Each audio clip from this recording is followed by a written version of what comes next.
جموں کشمیر کے اکثریتی عوام کی آواز ہے اور وہ اس کے ترجمان بنے وہاں اسٹیڈیم میں، جنہوں نے ہندوستان کے ساتھ اپنی نفرت کا وہ جذبہ اپنی زبان پہ لایا جو گزشتہ 36 سال سے آپ نے بندوق کی سنگینوں سے ان کے سینوں میں دبائے رکھا ہے، اور یہ یہ پھوٹ پڑے گا۔ آپ کس غفلت کی نیند میں ہیں؟ میں محترمہ شریمتی جی کس غفلت کی نیند میں ہیں؟ میں انہیں انتباہ کرتا ہوں، میں انہیں یہ بتانا چاہتا ہوں کہ شاید ہماری زندگی میں یہ مسئلہ حل ہو جائے یا نہ ہو جائے، خدا بہتر جانتا ہے، مگر میں یہ دعویٰ کے ساتھ یہ بات کہوں گا کہ یہاں کی آنے والی نسل جو ہے وہ اس لارے کو کسی نہ کسی موقع پر پھوٹ ڈالے گی، اور یہ لارا کسی نہ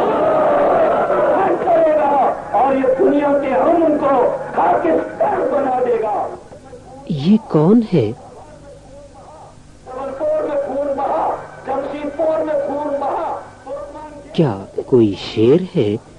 مینار گولیوں سے چھلنی ہوئے، دلی کی جامع مسجد کی دیواریں اب بھی گواہی دے رہی ہے، اس کے مینار اور اس کی دیواریں گولیوں سے چھلنی ہو گئی۔ ہاں، یہ ایک شیر ہے جو بھارتی جنگلوں کے وحشی درندوں کے درمیان کھڑا دھاڑ رہا ہے۔ اس کی ایک ہی چنگھاڑ، اس کی ایک ہی للکار بیک وقت جماعت اسلامی کی دعوت بھی ہے اور کشمیری مسلمانوں کے لیے آزادی کا اعلان بھی۔ کشمیری نوجوانوں کے سینوں میں بپا قیامت خیز طوفان کا پتہ بھی ہے اور بھارت سرکار یہ موت کا پیغام بھی۔ جرت و عزم سے لبریز یہ آواز سپاہ سالار تحریک آزادی کشمیر محترم سید علی شاہ گیلانی کی ہے، جنہوں نے اس وقت برسر عام آزادی کا نعرہ بلند کیا جب حکومت ہند کے خلاف بات کرنا گویا اپنے آپ کو آگ کے الاؤ میں جھونک ڈالنے کے برابر تھا۔ سید علی گیلانی نے اپنے تحریکی ساتھیوں کے ہمراہ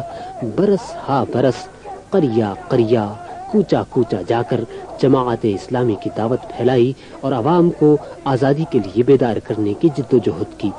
اور آج جب سید علی گیلانی اور ان کے ساتھیوں کی پیش گوئیاں پوری ہو رہی ہیں، نوجوانان کشمیر سید علی گیلانی کے نقش قدم پر چلتے ہوئے آزادی کی خاطر تن من دھن قربان کر دینے کے درپے ہیں،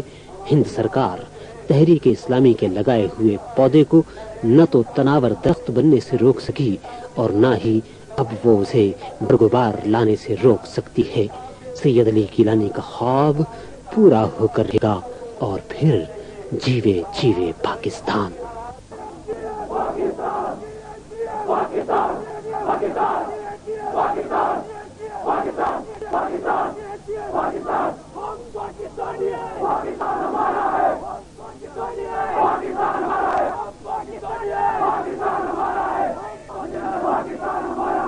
آج سارے کشمیر میں آزادی اور اسلام کے یہ نعرے جماعت اسلامی کی طویل جد و جہد کا جماعت اسلامی کے قائدین اور جانثاروں خصوصاً مولانا سعد الدین حکیم، مولانا غلام احمد احرار، جناب محمد اشرف صحرائی اور نبی نوشہری، جناب غلام محمد صفی سیف الدین اور جناب سید علی شاہ استقامت کے فلک بوس پہاڑوں نے اپنی نسلوں کو بھارتی ثقافت کی یلغار بچانے کے لیے سینکڑوں کی تعداد میں دینی مدارس اور کالج قائم کر کے ان کی ایسی تعلیم تربیت کی کہ آج وہی نسل جوان ہو کر عظیم اسلام کے لیے مارکہ جہاد بپا کیے ہوئے ان قائدین کی زندگی کا طویل حصہ جیلوں میں گیا اور انہوں نے کشمیری مسلمانوں کے بہتر مستقبل کے اپنا سب کچھ وار دیا۔ حقیقت یہ ہے کہ آپ نے اسلامی نظام اور حق خود ارادیت کے حصول کی تحریک کو اپنی قربانیوں سے ایک ہماگیر عوامی تحریک میں بدل دیا۔ محاصرہ حضرت بل کے موقع پر آخری مرتبہ جیل جانے سے کچھ عرصہ قبل 28 ستمبر 1993 کو آپ نے بھارتی فوجیوں کے مورچے کے عین نیچے کشمیر بار ایکشن سے خطاب کیا۔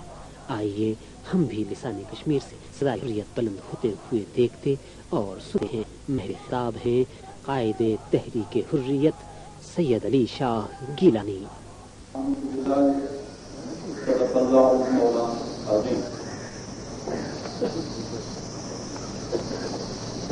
کہیں مزدور گلیاں، کہیں روندے ہوئے بچے، کہیں کہیں روندے ہوئے بچے بہت سی داستانی ہیں شبستانوں سے وابستہ. محترم مقام جناب صدر محفل، محترم مقام جناب بار ایسوسیشن،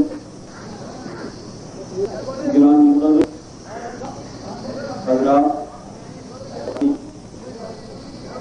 السلام علیکم ورحمۃ اللہ وبرکاتہ. میں تو پہلے جنسیانی گرامی بار ایسوسیشن کے صدر اور ان کے معزز ساتھیوں کی خدمت میں شکریہ ادا کرتا ہوں جنہوں نے اس کانفرنس کا اہتمام کر کے سوسائٹی کے ذہین طبقے کو اپنے خیالات کے اظہار کا موقع فراہم کیا اور جو مجموعی صورتحال ہے اس سے خیال کا موقع فراہم کیا. اس وجہ سے جب ہم جدوجہد کے آخری مرحلے داخل ہو گئے ہیں، ہم سب کو ہمارے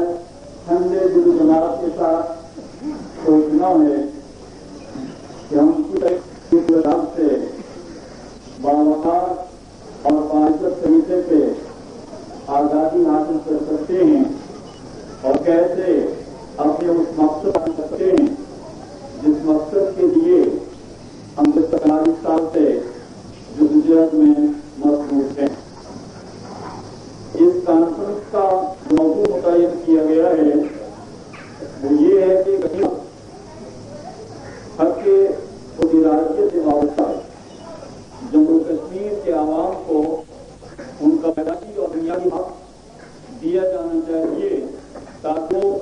آزادی کے ساتھ اپنے مستقبل کا رکھیں. اس ضمن میں جب ہم اپنی تاریخ پہ نگاہ ڈالتے ہیں تو ہم دیکھتے ہیں کہ جموں کشمیر کا حصہ ایک طویل عرصے سے غلامی میں بندھا جا چکا تھا.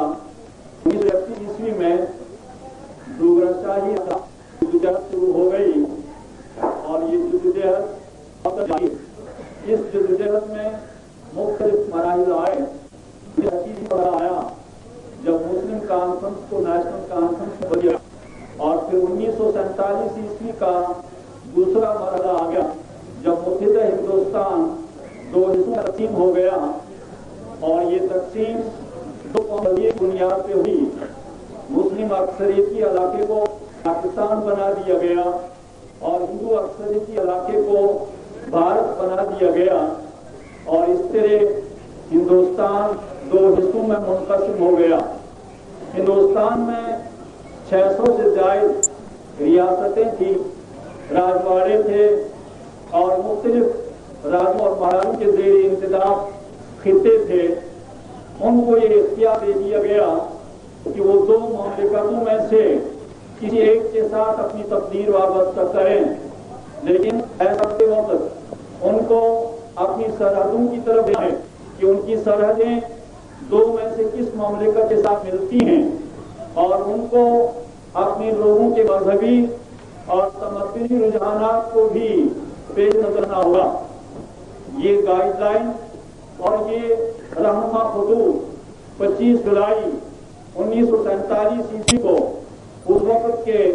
بھارت ہندوستان کے governor general Lord Mountbatten نے دیے تھے اور ان رہنما خطوط کی بنیاد پہ جب حیدرآباد نے جوناگڑھ نے پاکستان کے ساتھ الحاق کیا تو اس وقت کی بھارت کی حکومت نے پولیس ایکشن کر کے دونوں ریاستوں کو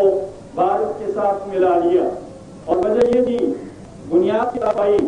کہ دونوں ریاستوں کے باشندوں کی اکثریت غیر مسلموں پر مشتمل ہے اور دونوں ریاستوں کی سرحدیں پاکستان کے بجائے بھارت کے ساتھ ملتی ہیں اور اس سے خود ہندوستان کے نیتاؤں نے اور ہندوستان کی حکومت کے سربراہوں نے یہ واضح کر دیا کہ آبادی کی اہمیت کی بنیاد پہ اور سرحدوں کی موافقت اور سرحدوں کی قربت کے لحاظ سے کوئی بھی اسی ملک کے ساتھ وابستہ ہو سکتی ہے جس کے ساتھ